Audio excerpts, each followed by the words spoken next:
Live from Midtown Atlanta, this is CBS 46 News at 5. I really don't understand what was wrong with the law before. It was too restrictive, and it wasn't in line with our constitutional right to keep and bear arms. Our state's new gun law takes effect today, and opponents and supporters are already squaring off over what happens next.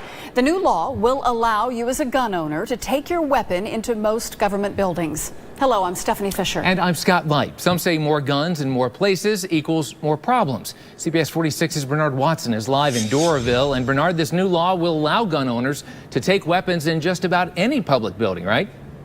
Yeah, you're just about. In fact, this new law will allow gun owners with a carry permit to take weapons inside bars, certain sections of the airport, and libraries like the one right there behind me. I don't have a clue what's going to happen. Greg Nurid handles security at most public buildings in the city of Atlanta and Fulton County, and he has serious concerns about Georgia's new gun law that went into effect today and allows gun owners to take their weapons in public buildings if they have a permit. I really don't understand what was wrong with the law before. It allowed people to carry weapons if they wanted to, if they passed their screening, just not in areas that aren't needed to be.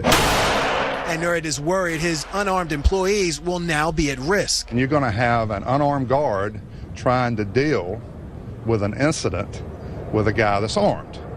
And in a government building, whether his guys are armed or unarmed, today's legislation is not going to change that matter, because the people who walk into these places don't abide by the rules anyway. So if they were going to do it, they would have done it long before now. Sam Hayes is a security and firearms expert with more than 20 years experience. He says Nurid's concerns are unfounded. Maybe this will push him to arm his people so that if something does happen now, they can actually provide security. Because calling a man without a gun security is like calling a guy in a Volkswagen a race car driver. And Nurid says the city of Atlanta and Fulton County will be forced to hire armed security guards to man some of those public buildings, and he says that won't be cheap. We are live in Doraville. Bernard Watson, CBS 46 News. And that gun law